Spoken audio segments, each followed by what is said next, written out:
समीर एक news reporter था और उसके टीवी चैनल वालों ने उसे स्पेशल कवरेज के लिए एक गांव में भेजा था। उस गांव में हर साल दशहरे और नवरात्रों के दौरान काली माता की एक महापूजा की जाती थी। उस पूजा में एक मेला लगता था जिसकी वजह से गांव का कुछ अलग ही माहौल रहता था। समीर जब वहां पहुंचा तो मेले की रौनक को देखकर दंग रह गया। पर इतनी रौनक और शोर शराबे के बीच में वहां एक भी बच्चा नहीं था। उसने वहां रहने वाले कुछ लोगों से बात की तो उसे पता चला कि पिछले 1 महीने से रात के समय बहुत से बच्चे मिस्टीरियसली गायब हो रहे थे। गांव के लोग इस वजह से काफी डरे हुए थे, इसलिए कोई भी अपने बच्चों को उस मेले में नहीं लाया था। कुछ देर तक मेले में ही घूमने के बाद समीर अब वहां से घर की तरफ निकल रहा था। अपनी बाइक को स्टार्ट करते ही हेडलाइट की रोशनी में समीर को एक छोटी लड़की दिखी। वो लड़की वहां बस शांति से खड़ी हुई थी। समीर जैसे ही उसके पास जाने लगा, एक आदमी तेजी से उस बच्ची को उठाकर जंगल की तरफ भाग गया। ये देखकर समीर के होश उड़ गए थे। वो जल्दी से अपनी बाइक पर बैठा और उस आदमी का पीछा करते हुए घने जंगलों में पहुंच गया।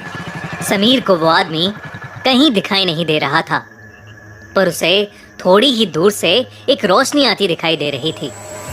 समीर अपनी बाइक वहीं छोड़कर उस रोशनी की तरफ चला गया।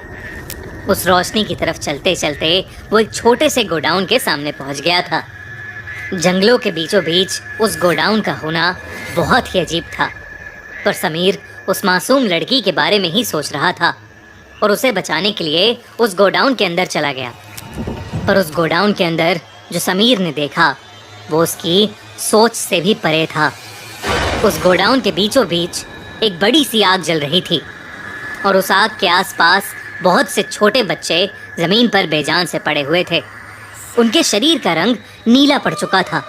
सिर्फ इतना ही नहीं, उस गोडाउन की दीवारों पर लाल रंग से कुछ निशान बने हुए थे और जितना समीर को समझ आ रहा था वो निशान शैतान की पूजा या फिर काला जादू करने के लिए बनाए गए थे।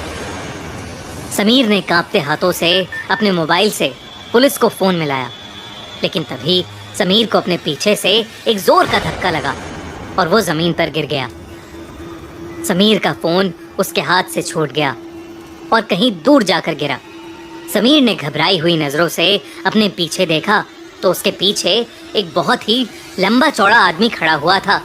उसके माथे पर लाल रंग लगा था और माथे के बीचों बीच एक काला ताबीज था। उसके पूरे शरीर पर राख लगी थी और उसके लंबे लंबे बाल उसके चेहरे पर गिर रहे थे। वो आदमी देखने में बहुत ही ज़्यादा भयानक लग रहा था। उस आदमी ने समीर की गर्दन पकड़ी और उसे हवा में उठा लिया।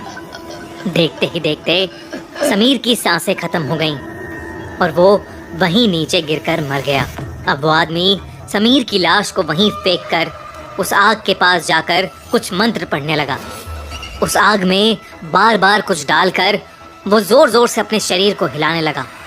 कुछ देर तक ऐसा करने के बाद वो आदमी शांत हो गया और ज़मीन पर बेहोश पड़े वो बच्चे एक एक करके उठने लगे और उठकर सीधा उस आग की तरफ चलने लगे।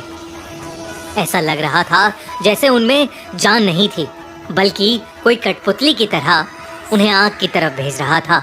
तभी उस गोडाउन का दरवाज़ा तोड़कर पुलिस अंदर आ गई। पुलिस वालों को अपनी आंखों पर यकीन ही नहीं हो रहा था। उनके सामने बच्चे झुलसती आग में जा रहे थे। रिपोर्टर समीर की लाश एक कोने में पड़ी थी और वो भयानक दिखने वाला आदमी आंखें बंद करके मंत्र पढ़े जा रहा था। पर पुलिस के आने की वजह से उस आदमी की तपस्या भंग हो गई थी और उसने बहुत ही गुस्से में अपनी आंखें खोलीं। उसके आंख खोलते ही वहां मौजूद सभी बच्चे बेहोश होकर नीचे गिर पड़े। कमरे के अंदर की लाइट्स जल बुझ होने लगी और ऐसा लगने लगा कि उस गोडाउन में कोई भूकंप आने वाला है। इससे पहले कि पुलिस उसे पकड़ पाती, वो भयानक आदमी पुलिस की आंखों के सामने से हवा में कहीं गायब हो गया। पुलिस वालों को अपनी आंखों पर यकीन ही नहीं हो रहा था। उन्होंने तुरंत ही उन बच्चों को गोडाउन से बाहर निकाला और उन्हें फौरन हॉस्पिटल में एडमिट कराया गया। कई महीनों की ट्रीटमेंट के बाद वो बच्चे ठीक हुए। इस घटना के बाद फिर कभी गांव में कुछ ऐसा नहीं हुआ। वो भयानक आदमी कहां से आया और कहां चला गया, ये किसी को नहीं पता चला। पर आज भी गांव वाले उस भयानक आदमी के डर में जीते हैं। न जाने वो कब वापस